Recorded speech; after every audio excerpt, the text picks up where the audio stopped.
आम आदमी पार्टी की 3 दिवसीय किसान संकल्प यात्रा अंतिम दिन सितारगंज पहुंची और इस दौरान संकल्प यात्रा में मौजूद पंजाब के संगरूर सीट से सांसद भगवंत सिंह मान का सितारगंज पहुंचने पर आम आदमी पार्टी के कार्यकर्ताओं ने भव्य स्वागत किया। वहीं आम आदमी पार्टी के सांसद भगवंत मान के सितारगंज पहुंचने के बाद सितारगंज नगर के बिजुटी चौराहे के किसान संकल्प यात्रा को शुरू किया गया, जो नगर से घुमाते हुए शक्ति फॉर्म के लिए रवाना हुए। किसान संकल्प यात्रा के दौरान पार्टी कार्यकर्ताओं में खासा जोश देखने को मिला।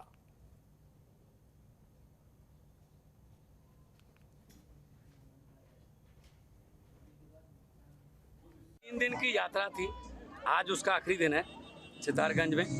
और जिस किस्म का जोश उत्साह लोगों में दिख रहा है, उत्तराखंड के लोगों में, लोग बीजेपी कांग्रेस दोनों पार्टियों से बुरी तरह से उकता चुके हैं, उनसे निजात पाना चाहते हैं। आम आदमी पार्टी विकास की, पारदर्शिता की राजनीति को वो अपनाना चाहते हैं और दिल्ली का मॉडल जो उनको दिख रहा है वो अपने उत्तराखंड में भी वो लाना चाहते हैं। और उत्तराखंड के पूर्व सीएम हरीश रावत के नेतृत्व में सैकड़ों कांग्रेस कार्यकर्ताओं ने रुड़की के नन्हेड़ा अनंतपुर से इकबालपुर शुगर मिल तक पदयात्रा निकाली है और शुगर मिल पर गन्ना बकाया भुगतान को लेकर धरना प्रदर्शन दिया। इस दौरान हरीश रावत ने सरकार पर जमकर हमला बोला। उन्होंने कहा कि डबल इंजन की सरकार किसानों का उत्पीड़न कर रही है। इस सरकार में किसानों का जीना मुश्किल हो गया है। गन्ना खरीद मूल्य घोषित करने में सरकार देर कर रही है, जिससे किसानों की मुश्किलें बढ़ रही हैं।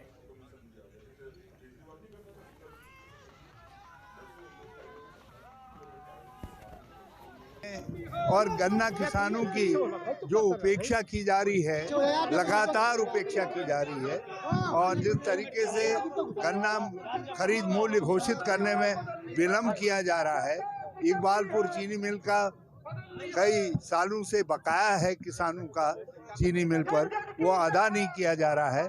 खाद की दिक्कतें हो रही हैं किसानों को। ये सब चीजें चीख चीख करके कह रही हैं कि ये सरकार का कोई ध्यान किसानों की तरफ और गन्ना किसानों की तरफ नहीं है। और विधानसभा चुनाव से पहले युवाओं को जोड़ने की कांग्रेस ने पहल तेज कर दी है। उत्तराखंड के कॉलेजों में छात्र संघ चुनाव की मांग को लेकर समर्थन करते हुए कांग्रेस नेताओं ने गांधी पार्क में धरना दिया। आपको बता दें कि कोरोना काल में लगातार 2 साल कॉलेजों में छात्र संघ चुनाव नहीं हो पा रहे हैं। अब सब कुछ सामान हो गया है, तो छात्रों ने भी अपनी मांग को तेज कर दिया है। प्रदेश भर में सभी कॉलेजों में छात्र संघ चुनाव न होने को लेकर गांधी पार्क में कांग्रेस प्रदेश अध्यक्ष गणेश गोदियाल के नेतृत्व में मौन व्रत रखा गया। मौन व्रत में उत्तराखंड के पूर्व सीएम हरीश रावत भी मौजूद रहे।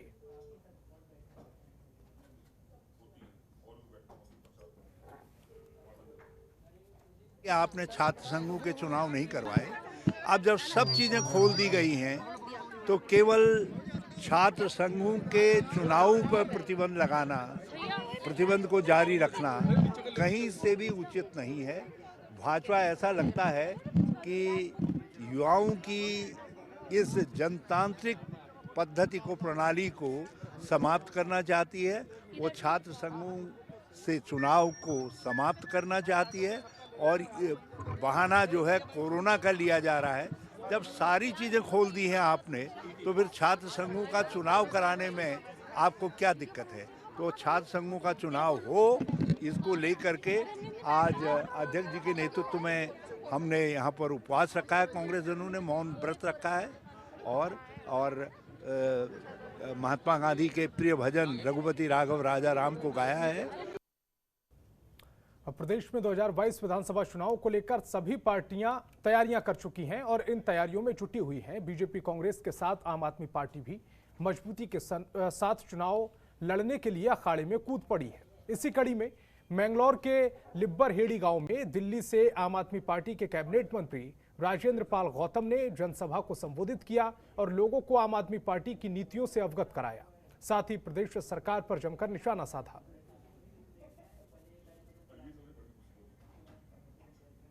की जनता ने कांग्रेस बीजेपी दोनों की सरकारों को देखा है, दोनों के झूठे वायदों को देखा है, और जो उम्मीद उनको दिखाई गई थी वो उम्मीद पूरी हुई नहीं है। आज आप समझिए कि उत्तराखंड से बिजली खरीद के अगर केजरीवाल दिल्ली की जनता को 200 यूनिट फ्री दे सकते हैं, और 200 यूनिट से 400 यूनिट तक 50% माफ़ करके और बाकी भी सस्ते दाम पे दे सकते हैं। उत्तराखंड से भी सस्ती बिजली उत्तराखंड से खरीद कर दिल्ली की जनता को अगर अरविंद केजरीवाल दे सकते हैं, इसका मतलब नीयत चाहिए। अगर उत्तराखंड की सरकारें चाहती तो उत्तराखंड के लोगों के अच्छे भविष्य के लिए काम कर सकती थी। की जनता के अंदर उत्साह है और ये सब प्रोग्राम जो है जनता के साथ होते हैं।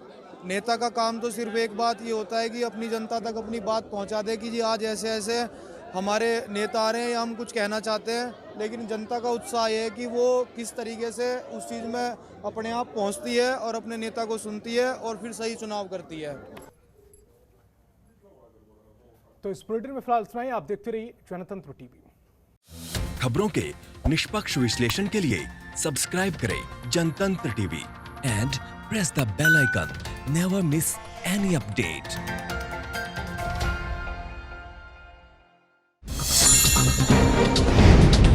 डाउनलोड कीजिए जनतंत्र टीवी ऐप को, जो कि अवेलेबल है गूगल प्ले और ऐप स्टोर पर।